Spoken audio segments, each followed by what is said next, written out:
Hello student, welcome to my YouTube channel. Next question मैं फिर से ले रहा हूँ एप्लीकेशन ऑफ डेरिवेटिव, जो कि बहुत ही इम्पोर्टेंट है। 2025 में सारे सेट में लगभग पूछा गया है। ध्यान दीजिए, कंसंट्रेट रहिए, समझ आ जाएगा। फिजिक्स से भी रिलेटेड है। A car starts from a point p at time t equal to 0 seconds and stops at point q. The distance x in meters covered by it in t seconds is given by x equal to t square 2 minus t upon 3. क्या क्या find करना हमें? Find the time taken by it to reach q. जब point p से q पर पहुंच जाएगा तो कितना टाइम लग चुका होगा, और p से q तक की डिस्टेंस भी हमें निकालना है। ध्यान दीजिए, सबसे पहले मान लीजिए ये स्ट्रेट पाथ है। स्ट्रेट पाथ का ही हमें क्वेश्चन दिया गया है। अब मान लीजिए यहाँ पे पॉइंट P है और यहाँ पे टाइम t इक्वल टू 0 था। यहाँ से चलना शुरू किया, राइट हैंड साइड ही सपोज कर लेते हैं।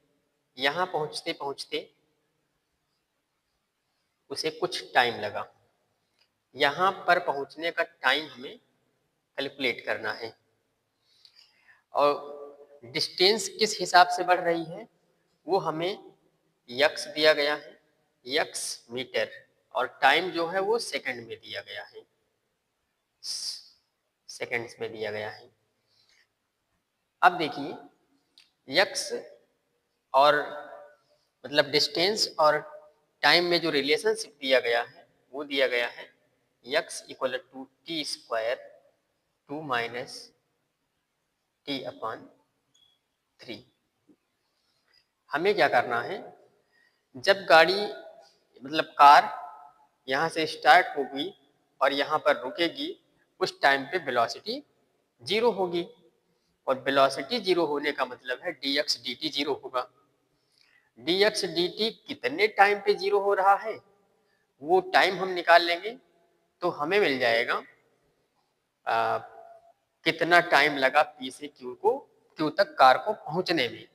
दूसरा काम, P से Q तक कितनी डिस्टेंस कवर किया कार ने वो पता चल जाएगा हमें। कहाँ से? इस फंक्शन से। यहाँ पे t इक्वल टू वो वैल्यू रखेंगे जहां पर वेलोसिटी 0 हुई होगी। ओके, आई होप क्वेश्चन समझ गए होंगे। सोल्यूशन करते हैं। Let v be the velocity, v is the velocity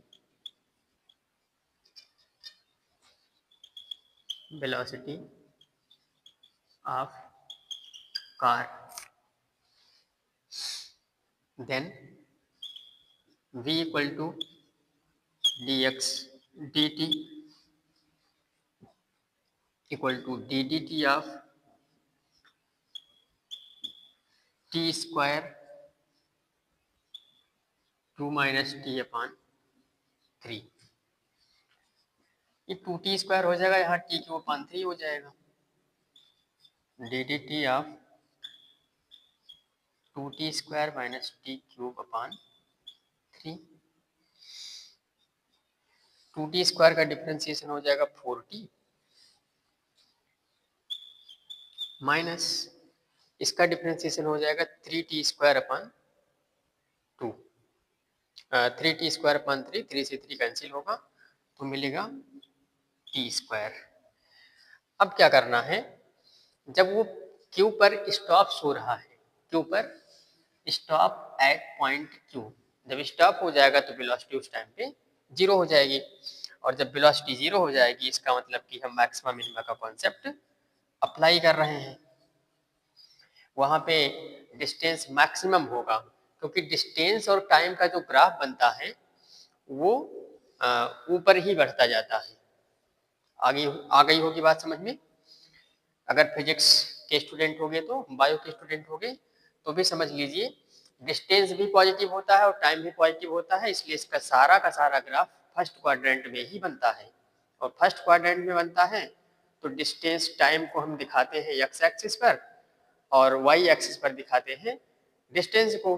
तो डिस्टेंस हमेशा अप होता जाएगा और जहाँ पर हमें ग्राफ कट होगा मतलब एंड पॉइंट होगा वहाँ पे मैक्सिमम रहेगा और मैक्सिमम एब्सोल्यूट वैल्यू जब हम निकालेंगे तो हमारे पास d x d t equal to zero मिलेगा। D x d t equal to zero जहाँ मिलेगा वो कितने टाइम में मिलेगा वो हम बताते हैं। 4t minus t square equal to zero, तो यहाँ से मिल जाएगा t minus 4 equal to zero. ये जो t इक्वल टू जीरो मिला ये स्टार्टिंग टाइम हुआ और जो t इक्वल टू 4 मिला ये एंड टाइम हुआ। तो फर्स्ट आंसर तो ये हो गया, time taken by car to reach from P to Q is 4 second. अब इस 4 सेकेंड में कितना डिस्टेंस कवर किया वो इस फार्मूले से निकाल लेंगे। Distance covered by car,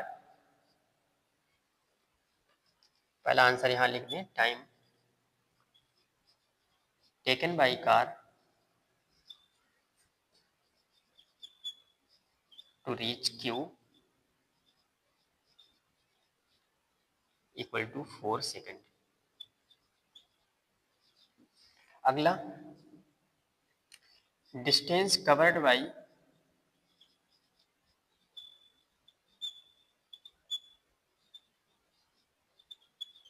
car equal to, यहाँ पे वैल्यू रख देना है